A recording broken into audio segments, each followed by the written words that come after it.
Okay, good evening. We're going to begin. Daf Yud Gimel Amud Beis. Amud Yomi.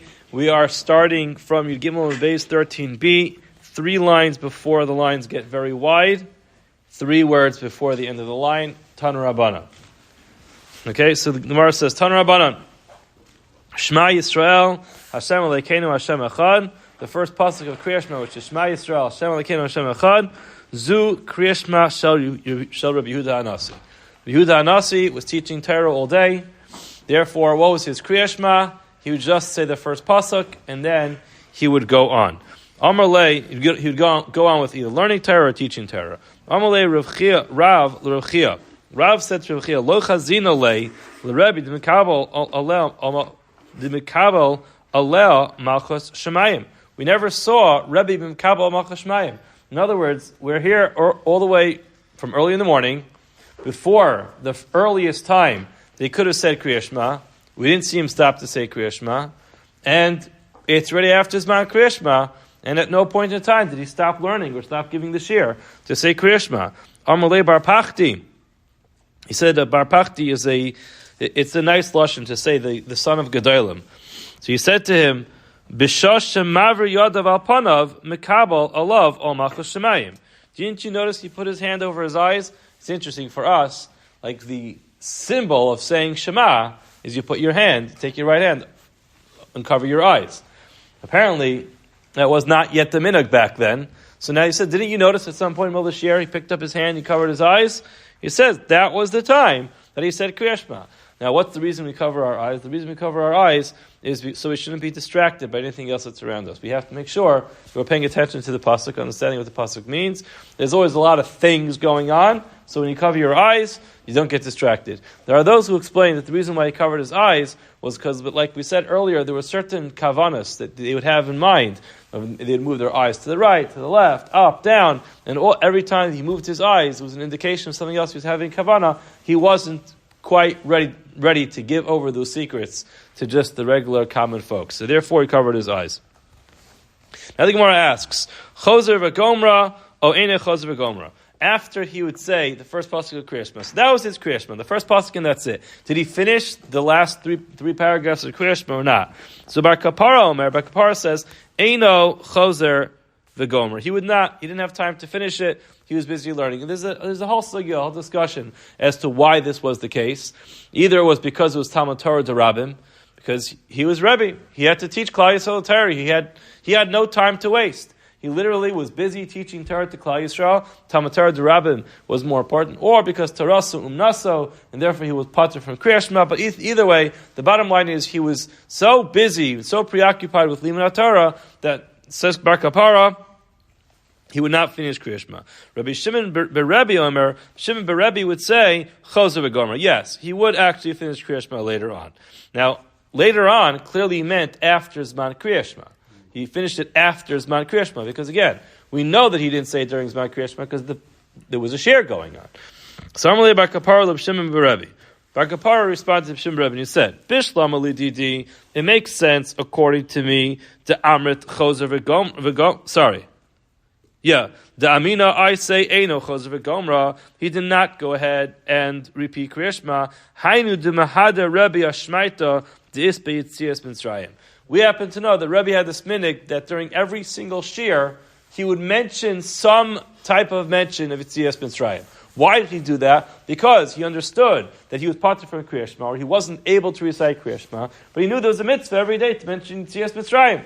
Mentioning Yitzias Mitzrayim is not at all a contradiction to Limud Torah, so therefore he included in every single share that he gave some mention of Yitzias Mitzrayim, because he wasn't saying Kriya Shema, he wanted to make sure to be yod to the mitzvah of saying Kriya Shema. El Ditcha, according to you, you're telling me he would finish Kriya Shema later anyway. So if he finished Kriya Shema later anyway, he certainly said the last parsha of Kriya Shema that included Yitzias Mitzrayim. So L'Ditcha Da'amet Chozer v'Gomra Lamo Leila Dure. Why did he have to go ahead and mention it again? Why does he have to repeat it again? And why does he have to mention this every single day during the shir? The Gemara says, Kedei lahaskir Yitzias Mitzrayim bezmana. Gemara tells us a very big chiddush over here, which, to be honest with you, I'm not really sure that I understand. But the Gemara says he wanted to make sure to mention Yitzias Mitzrayim during the Zman Kriyas Shema. Which, interestingly, it's not a given that the mitzvah that a person should mention Yitzias Mitzrayim has to be during Zman Kriyas Shema.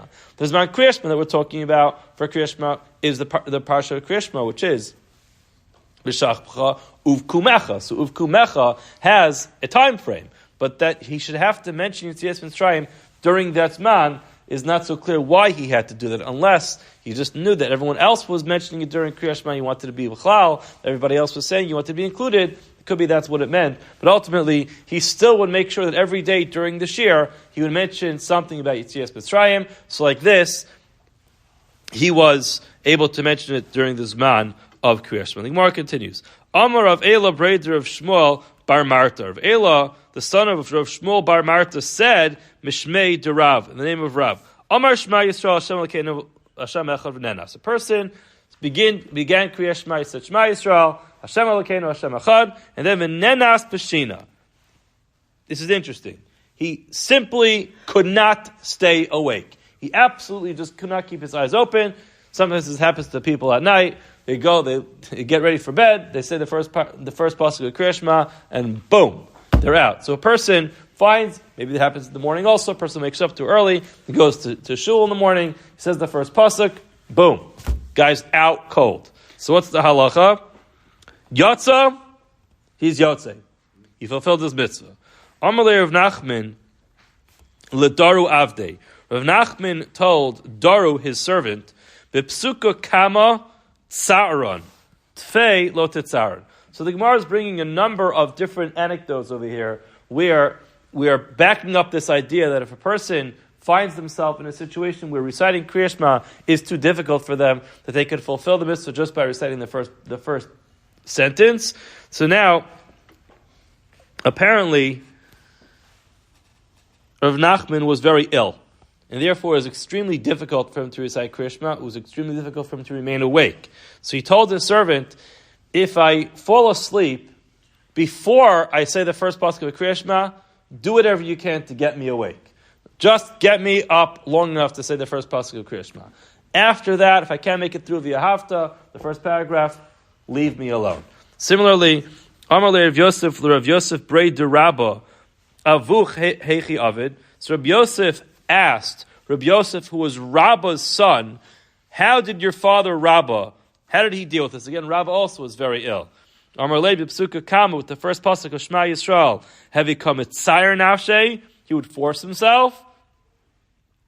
Tfei lo avim tzayir nafshe. More than the first pasuk of Kriyas Shema, he wouldn't make himself crazy. In other words, he tried. He did whatever he can. He was very, very ill. If he wasn't able to do it, he wasn't able to do it. The Gemara goes on. Amar Rav Yosef. Rav Yosef says, Prakton lo yikare Kriyas Shema. The halacha is a person should not lay Kriyas Shema, should not read Kriyas Shema when they're lying flat on their back. It happens to be that Prakton sometimes is translated as lying on one's stomach, but clearly from this Gemara, the indication is that it's talking about a person's lying on their back. Certainly Rashi learns that way. The Gemara says, hold on, you're telling me there's a problem of a person reading Kriyas Shema when they're lying on their back. Mikro hudalo likri. You're telling me that the problem is only reading Kriyas Shema. Migno shaper dummy. Is it okay for a person to sleep that way? Can't be. For Rabbi Yeshua ben Levi, layit taman degania parkit. Yeshua ben Levi would speak ill of those who would sleep on their backs. Now Rashi tells us why. It wasn't bakava that a person sleeping on their back. Could be that person is going to have a kishoy aver while they're sleeping. And then, it's very embarrassing. It sounds like it's an issue of kavod abrius. A person's laying there, people can walk by, and he doesn't look very respectful. So therefore, a person should always be laying on their side when they go to sleep. But this is taka halacha l'maisa. A person should not sleep on their back. So he said to him, I understand. Why are you telling me that there is a problem of reading Kriyas Shema while lying on your back? A person should never be lying on their back. The Gemara says, Amri migna kimatzli shaperdam. With regard to sleeping, if a person just leans over to the side a little bit, that's fine. It takes care of the issue that we're worried about. Mikra, however, a person who's reading Kriyas Shema, afagav dematzli, even if a person's leaning to the side a little bit, nami aser, it's also forbidden to do that. Gemara says, hold on. How can you tell me that if he's leaning a little bit to the side, it's a problem. For Rabbi Yochanan, matzli v'kari. Rabbi Yochanan would lean to the side. He would lay on his back, he would turn himself slightly to the side, and that's how he'd read Kriya Shema. Gemara says, Shana Rabbi Yochanan d'al basar havi. Rabbi Yochanan was very heavy, and therefore it was very difficult for him to be able to fully lean to his side, so it was different. In other words, you can't bring a raya for Rabbi Yochanan. Rabbi Yochanan wasn't able to do it. It's interesting, the Gemara Bava Metzia, it's actually a Gemara that I referenced on Shabbos. The Gemara says Rabbi Yochanan was one of the most beautiful people in the world. Now, interestingly, clearly the Gemara says he was a very big Baal Basar. So now, we're not judging anybody, but clearly there was a standard of real beauty in somebody who was very, very big. And Rabbi Yochanan had a certain beauty to him, despite the fact that he was a Baal Basar. The Gemara goes on, Uba Prakim. This is where it gets a little bit complicated. If you remember back in our Mishnah told us, if you turn one page back, it told us, Baprakim, between paragraphs, Shoel Mepnei HaKavod, Umeshiv. Between paragraphs, a person can initiate giving kavod to somebody and respond. Now, what does respond mean? Why is the person responding? The Mishnah didn't tell us. Now the Gemara is going to analyze that. So we have to hold our heads together a little bit for this. The Gemara says as follows. B'prakim shoel. Now, the Gemara says, Meishiv machmas mai. When the Mishnah tells us you can respond, what type of response is this? Ilay mipnei hakavod. If you're telling me that he is responding to somebody who is deserving of his kavod, of his respect, Gemara says that doesn't make any sense. Hashta mishal shoel. Ahaduri mi boy. If the person could actually initiate greetings to a person who's deserving of their respect, of course, if that person extends their own shalom, of course you don't ignore them. Of course you respond. In other words, it's always a bigger chiddush to say that I could initiate greetings to somebody than to say that I could respond. Imagine someone chashav walks over to you, gives you greetings, and you don't even bother responding. That's much worse. So the Gemara says it can't be that there is some type of novel idea buried in this idea that you could respond. If the person is a person who's deserving of your respect, you could initiate, and of course you could respond. The Gemara says, Elo shoel mepnei hakavod. It must be that you can initiate greetings to someone who's deserving of kavod. Umeishiv shalom l'chol adam. You can respond shalom to anybody, because that's the next level underneath. The Gemara says it can't be. Ema Seifa. Now let's learn the last part of the Mishnah. Uba emtza, in the middle of a paragraph, shoel mepnei yira. You can extend greetings out of yira, out of fear. Umeshiv. Also says umeshiv. What does that mean? Meshiv machmas mai. To whom is he responding? Ilema, if you're going to tell me mipnei yira, he's responding because he's fearful of what might happen to him. So hold on. Hashta mishal shoel aduri mi boy. We know that. If he's allowed to actually initiate a greeting to somebody because he's scared of what's going to happen to him, he better be able to respond as well. There's no chiddush there. The Gemara says, Elam mipnei kavod. It must be that it notches it back a step to say you could initiate when you're fearful for your life, and you could respond even if it's just someone who's deserving of kavod. The Gemara says that's a problem. That's not going to work, because then there's no machlokis in the Mishnah. If you remember, the Mishnah actually presented a machlokis. Hainu Rabbi Yehuda. That's exactly what Rabbi Yehuda said. For example, the Gemara says it's not. For it says in the Mishnah, Yehuda Omer be'emtza, in the middle of a paragraph, shoel mepnei yira. You can initiate greetings out of fear. Umeishu mepnei hakavod. You could respond out of kavod. It's exactly what we just got finished saying. Uba prakim, between paragraphs. Shoel mepnei hakavod, you could initiate from kavod. Umeishu shalom l'chol adam. You could respond to anybody. So it turns out they're both saying exactly the same thing. Where's the machlokus in the Mishnah? I'll point out that the Marsha says that maybe there's a difference in the middle of a pasuk. I'm not exactly sure what the Marsha does with it. It doesn't seem like that's what's going on in the Gemara, but the Marsha comes up with like a middle case. But the simple understanding is that there's really only two cases, and it turns out they're saying the same. The Gemara says, let's rewind this a little bit. The Mishnah is actually missing a couple words, and this is what the Mishnah actually has to say. Ba'prakim, between paragraphs, show pnei hakavod, you could initiate out of respect, ve'ein tzarech lomar, and it does not need to say, in other words, needless to say, and that actually takes care of the problem. Because our question was, needless to say. Sometimes the Mishnah actually could say something, as long as it gives the disclaimer and says, needless to say, the Mishnah could tell us the Rapash. It's kind of like saying Nishter Shabbos Geret, and then you could say whatever you want. Obviously not.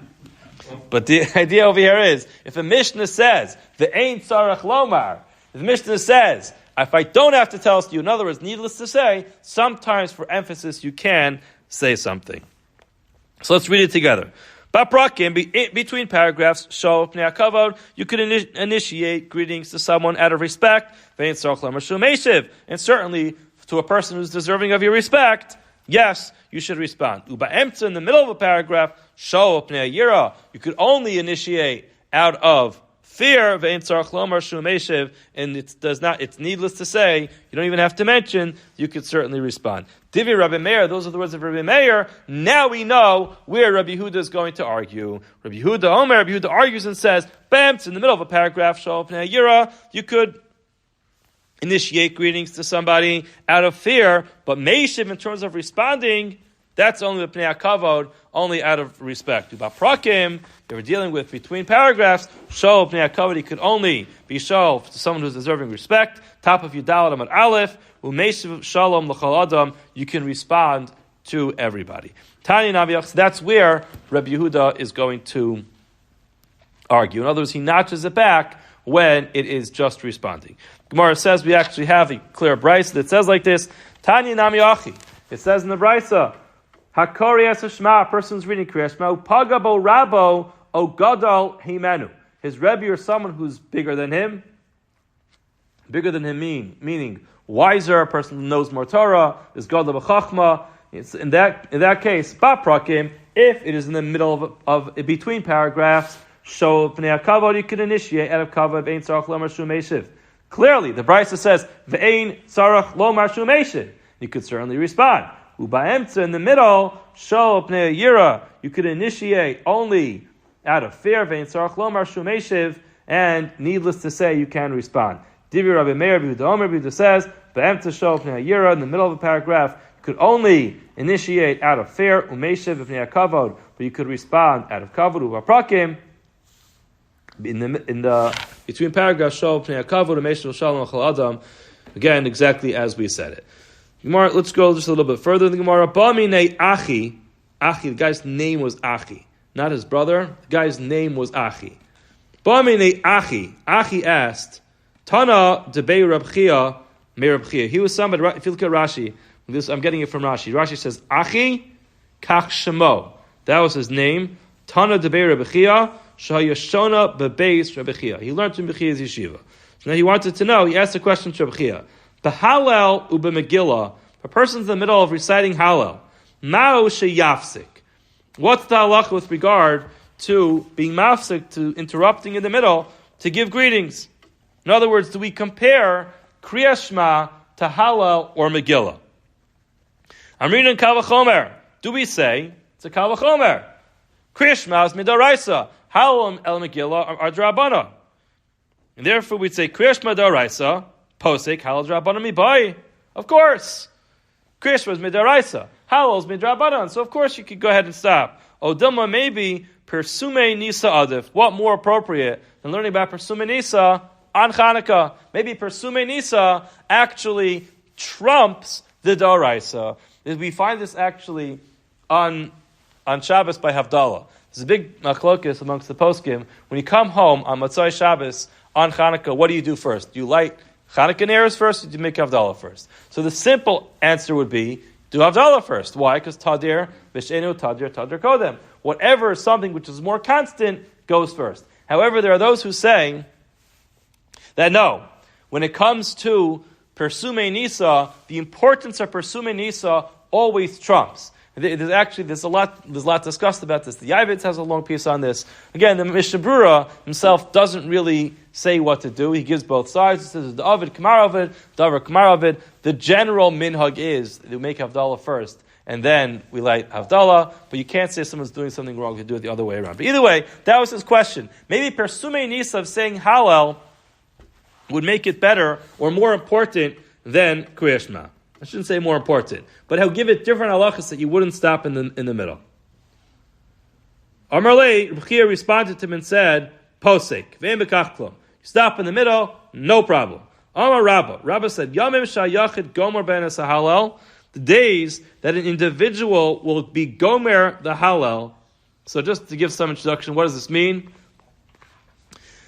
Tosa says it doesn't necessarily mean a yachid, but there's two different types of Hallels. We know there's days when we finish Hallel and days we don't finish Hallel. So when it's Me'ikar Adin that you say Hallel, either 18 days in Eretz Yisrael or 21 days in Chutz La'aretz, you have all the days of Sukkot, the first day or two of Pesach, the 8 days of Chanukah, Shavuos. Did I miss any? All right, that's it. Right, you have 8 days of Sukkot. No, not the last day of Pesach. You always have the last day of Sukkot, and then you have 8 days of Chanukah at 16. Shavuos. That's 18, right? So, and then in Chutz La'aretz we have an extra one. We have an extra one on Pesach, an extra one on Sukkot, an extra one on Shavuos. Right? So that's how you get our 21. Those are the days that we're Gomer Bohen Es HaHallel. That's Mi'ikar Adin. That means a Yachid Gomer Bohen Es HaHallel. Technically, the translation is that a Yachid, an individual, will say it. Tosfos says it doesn't mean Yachid. It means a Yachid compared to when all of Klal Yisrael was together bringing the Karban Pesach. But either way, what he says is Yamim Sheyachid Gomer Bohen Es HaHallel Bein Parak LeParak Posek. Between different chapters, you could stop. B'emtza parak, in the middle of a paragraph, eino posik. You don't stop. On days that an individual does not finish Hallel, so that means the second days of Pesach, Cholamayit of all the days, then afilu be'emtza parak posik. Even in the middle of a paragraph, you could stop for Rosh Chodesh. You could stop in you could interrupt in the middle of a paragraph. Gemara says, "Eini, it's not true." For Rav Bar Shava. Ikla legabe de Ravina. Rav, the son of Shava, went to visit Ravina. V'yamin shein yachid gomer ben Hallel. Maybe it was Rosh Chodesh. It was one of the days. Maybe it was Pesach. One of those days that an individual does not finish Hallel. V'lo pasaklei. Ravina didn't stop. Gemara says, Shani Rav Bar Shava, d'lo chashav alad Ravina. Ravina did not feel that Rav Bar Shava was deserving of respect enough to actually stop Hallel in the middle. But of course, if it was someone who was more chashav than Ravina, he would have stopped for him.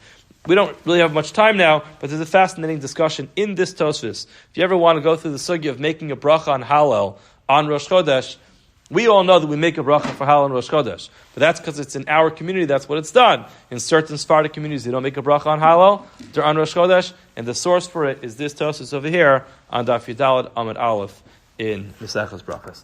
Have a wonderful evening.